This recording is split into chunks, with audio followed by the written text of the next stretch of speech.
কাশী নরেশ অম্বা, অম্বিকা আর অম্বালিকা তার 3 কন্যার স্বয়ংবর সভাতে হস্তিনাপুরকে আমন্ত্রণ করেননি। এই কথা শুনে ভীষ্মের প্রচণ্ড রাগ হয়। ভীষ্ম রাজমাতার কাছ থেকে আদেশ নিয়ে সেই স্বয়ংবর সভাতে যান এবং সেখানে উপস্থিত সমস্ত রাজাদের পরাজিত করে কাশী নরেশের 3 কন্যাকে হস্তিনাপুর নিয়ে আসেন। ভীষ্ম যখন কাশী নরেশের 3 কন্যাকে হস্তিনাপুর আনছিলেন, রাস্তায় তাকে বাধা দেন শল্যরাজ। তবে ভীষ্ম শল্যরাজকেও পরাজিত করেন এবং 3 কন্যাকে নিয়ে হস্তিনাপুর আসেন। হস্তিনাপুর আসার পর কাশী নরেশের জ্যেষ্ঠ কন্যা অম্বা রাজমাতা অর্থাৎ সত্যবতীর কাছে অনুরোধ করেন যে তিনি পূর্ব থেকেই শল্যরাজকে তার স্বামী হিসাবে মেনে নিয়েছেন, আর এই কারণে তিনি বিচিত্রবীর্যকে বিবাহ করতে পারবেন না। রাজমাতা সত্যবতী আর ভীষ্ম দুজনেই এই কথা শোনার পর অম্বাকে সসম্মানে শল্যরাজের কাছে পাঠানোর ব্যবস্থা করেন। বাকি 2 রাজকন্যা অম্বিকা এবং অম্বালিকার সাথে বিচিত্রবীর্যের বিবাহ সম্পন্ন হয়। এদিকে অম্বা যখন শল্যরাজের কাছে পৌঁছান, শল্যরাজ তখন অম্বাকে স্বীকার করেন না, তাকে প্রত্যাখ্যান করেন। তিনি বলেন অম্বাকে ভীষ্ম যুদ্ধে জিতে নিয়েছেন, আর এই কারণে শল্যরাজ ক্ষত্রিয় ধর্মের নিয়ম অনুযায়ী হেরে যাওয়া বস্তুকে তিনি কখনোই গ্রহণ করবেন না। তাই তিনি অম্বাকে পুনরায় হস্তিনাপুর পাঠিয়ে দেন। এরপর অম্বা ক্রোধে হস্তিনাপুর আসেন এবং হস্তিনাপুরের যুবরাজ বিচিত্রবীর্যের কাছে বিচার চান যে তার সাথে অন্যায় হয়েছে। বিচিত্রবীর্য তখন জানতে চান অম্বার সাথে অন্যায় কে করেছে। তিনি বলেন যুবরাজের জ্যেষ্ঠ ভ্রাতা ভীষ্মই অম্বার সাথে অন্যায় করেছেন। তখন যুবরাজ বলেন তার জ্যেষ্ঠ ভ্রাতা কোনো অন্যায় করতে পারেন না। অম্বা বলার মাত্রই তার জ্যেষ্ঠ ভ্রাতা অম্বাকে সসম্মানে শল্যরাজের কাছে পাঠিয়ে দিয়েছেন। তাহলে কিভাবে ভীষ্ম অম্বার সাথে অন্যায় করলেন?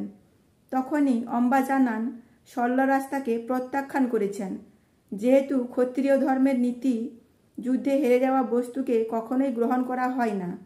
যেহেতু ভীষ্ম শল্যরাজকে যুদ্ধে পরাজিত করে অম্বাকে জিতে নিয়েছেন, এই কারণেই শল্যরাজ অম্বাকে প্রত্যাখ্যান করেছেন। অম্বা জানান ভীষ্ম যদি তাকে বলপূর্বক হস্তিনাপুর না আনতেন তাহলে তার সাথে এই অন্যায় হতো না।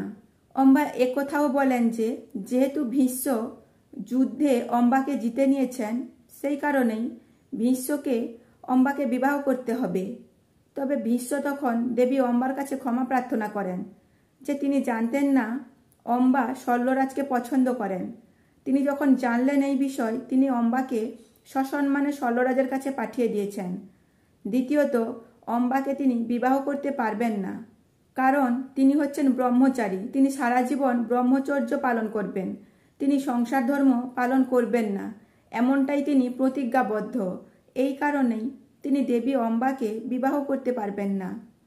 অম্বা বারবার বলার পরেও ভীষ্ম কিন্তু অম্বাকে বিবাহ করেননি।